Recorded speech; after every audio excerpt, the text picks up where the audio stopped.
If your presence feels too much for some people, good. That's the first sign. You've spent years trying to shrink yourself to fit into rooms that couldn't hold your energy.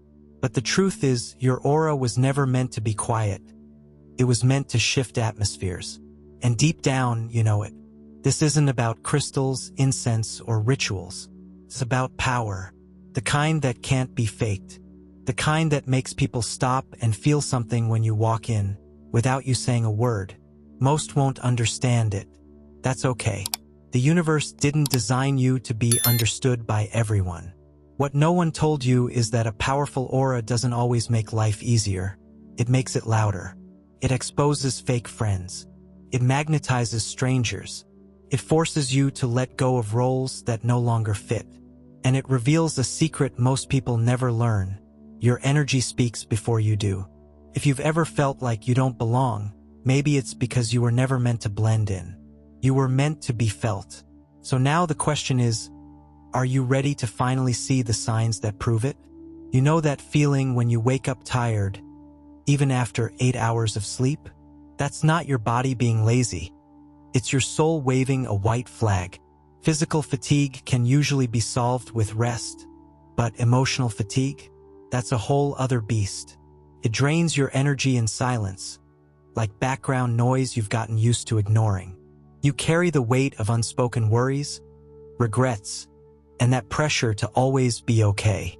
But here's the truth. No nap can fix what your heart hasn't released. You can sleep 12 hours and still wake up anxious, restless, and heavy. That's the universe whispering, it's time to let go of what's not yours. Most people think burnout comes from doing too much, but it's often from feeling too much and having nowhere to put it. You hold in every thought, every fear, every what if. And because you've survived worse, you trick yourself into thinking this is normal, like strength means silence. But listen, emotional exhaustion doesn't show up in loud, dramatic ways. It seeps in when you stop enjoying the things you used to love, when the light dims in your eyes but you still show up. And just like that, you're carrying a secret load that even your closest friends can't see. And it only gets heavier, especially when you don't realize how much of it was never yours to begin with. You've probably been told you're so strong, right? But no one talks about the cost of being that strong for everyone else. You absorb other people's emotions like a sponge, holding space for their storms while quietly drowning in your own. It's like your nervous system forgot how to just be yours. Every time you anticipate someone's disappointment, hide your truth to avoid conflict, or pretend you're fine just to keep the peace. That's weight. Invisible, yes, but real.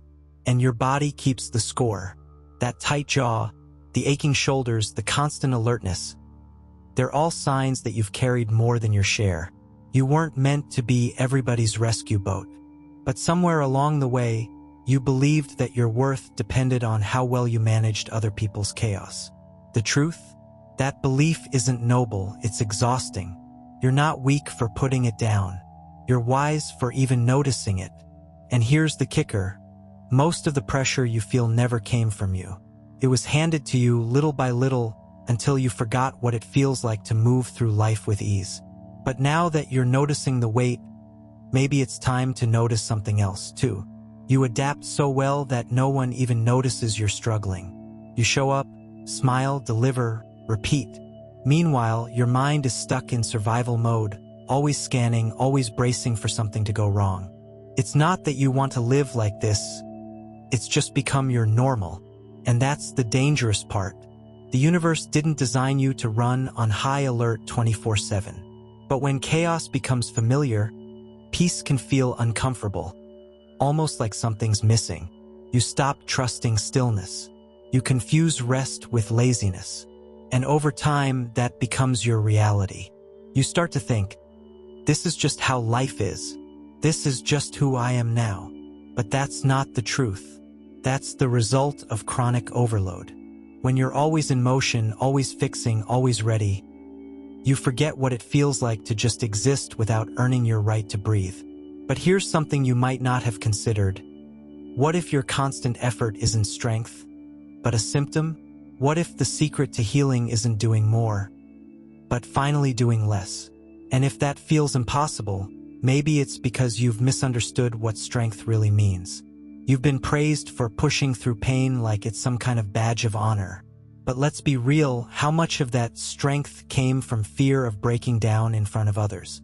You learned to carry the weight without flinching, but no one told you that true strength isn't silent suffering. Real strength? It's saying, "That's too much for me." It's letting go of roles you never signed up for. It's protecting your peace, even if it disappoints someone. The truth is, setting boundaries doesn't make you selfish. It makes you honest. And in this universe, honesty with yourself is sacred. People might call you dramatic or sensitive when you stop overgiving. Let them, because strength isn't about how much you can endure. It's about how much you're willing to heal. And healing begins the moment you stop pretending you're unbreakable. So instead of asking, "How much more can I take?" maybe the better question is, "Why am I still carrying this?" There's a secret power in drawing that line, even if your voice shakes.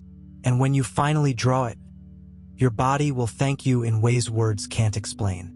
Your body speaks when your mouth stays silent.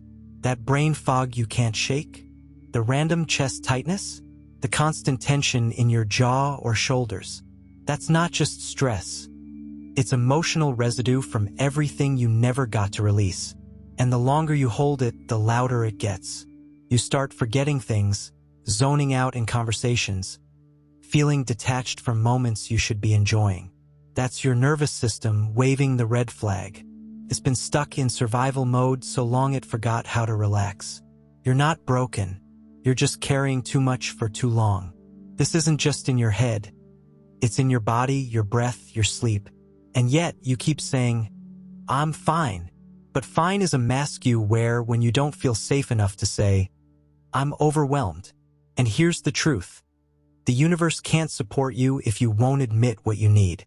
So maybe it's time to stop waiting for a crash to give yourself permission to pause. The secret is that those symptoms aren't random. They're signals, warnings, whispers from within. And if you start listening closely, you'll notice something else calling you toward a different path entirely.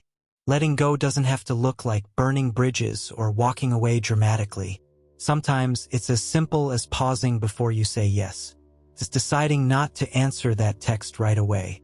It's breathing deeply before jumping to fix something. Healing starts in those quiet little moments you reclaim. You don't need to announce your boundaries to the whole world.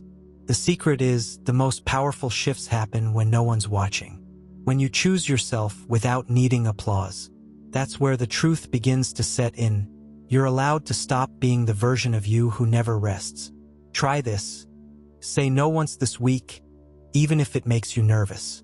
Sit in stillness, even if it feels pointless. Watch how the universe responds when you stop chasing and start receiving. That's not weakness. That's alignment. That's the start of a nervous system finally catching its breath. You're not abandoning people, you're returning to yourself. And while it might feel strange at first, like you're doing something wrong, you'll soon realize the emptiness you fear is actually space. And space is exactly what you need to remember who you were before the overload began. When you spend your life managing everyone else's needs, you start to forget your own. You wake up one day and realize you don't know what you want anymore. You've become a mirror for everyone else's expectations. And the scariest part? You've gotten really good at it. But here's the truth. You were never meant to play every role in the room. You can't be the hero, the peacemaker, the fixer, and still be you. Somewhere in all the noise, your voice got quiet, but it's still there, underneath the roles and responsibilities, waiting for permission to speak again. Start by asking simple questions. What feels good to you? What did you love before the world told you who to be? These answers don't need to be loud or perfect. They just need to be yours. Because the secret isn't in reinventing yourself. It's in returning to who you were before you had to perform. And as you peel back those layers one by one, you'll notice that clarity doesn't come from doing more. It comes from letting go. The universe starts to meet you with more peace. Not because everything's fixed, but because you finally stopped trying to fix everything. Rest isn't just about taking a nap. It's about rewiring how your mind works. When you finally let go of survival mode, your brain stops rehearsing worst-case scenarios. It starts learning trust, not blind trust in others, but in yourself, in your ability to feel without falling apart. You've probably spent years planning every move, anticipating every possible crisis. That used to keep you safe, but now it keeps you stuck. Real rest teaches your nervous system a new language, one where peace doesn't mean danger, and stillness doesn't equal failure. The universe responds to your rhythm. When you slow down, it listens. When you say enough, it echoes that boundary back to you in ways you never expected. But it all begins when you decide that your mind deserves something more than hypervigilance and mental chaos. And here's the thing, rest doesn't mean you're lazy. It means you're preparing for clarity. When you rest with intention, answers start to surface. Patterns break. New thoughts form. And in that stillness, you realize you don't have to carry everything just to prove you're capable. You've been taught to keep going, push harder, stay strong. But what if the strength you really need is in stopping? What if growth isn't about becoming a better version of your overworked self, but about returning to the version of you that was never meant to carry so much? You don't need a breakdown to justify your need for rest. You don't have to earn your right to slow down. You're allowed to stop because you're human, not a machine. The truth is, the moment you stop measuring your worth by output, you start remembering who you really are. Maybe you've forgotten what joy feels like, or what silence sounds like when it isn't filled with to-do lists and guilt. But it's still inside you. The universe hasn't forgotten. And now that you're starting to listen, you'll begin to notice small invitations. Reminders that peace was never something to chase. So stop. Even if your voice trembles, even if your hands shake, you're not giving up, you're coming home. And just beyond that pause, there's a quiet power waiting for you to notice it. So now that you see it, what are you going to do with it? Are you going to keep pretending you're just like everyone else? Or are you finally ready to let go of the version of you that hides your power just to make others comfortable? Because the truth is, your aura isn't random. It's a message, and someone out there has been waiting for your light to wake them up. You don't need to have it all figured out. You just need to stop dimming what the universe designed to shine. So ask yourself, which of these signs hit the deepest? And more importantly, what will you change after hearing them? If this opened your eyes, your heart, or your energy, make sure to subscribe and hit that notification bell so you never miss a moment that could shift your path. And hey, don't stop here. Your next breakthrough might be waiting in the next video. Go watch it now.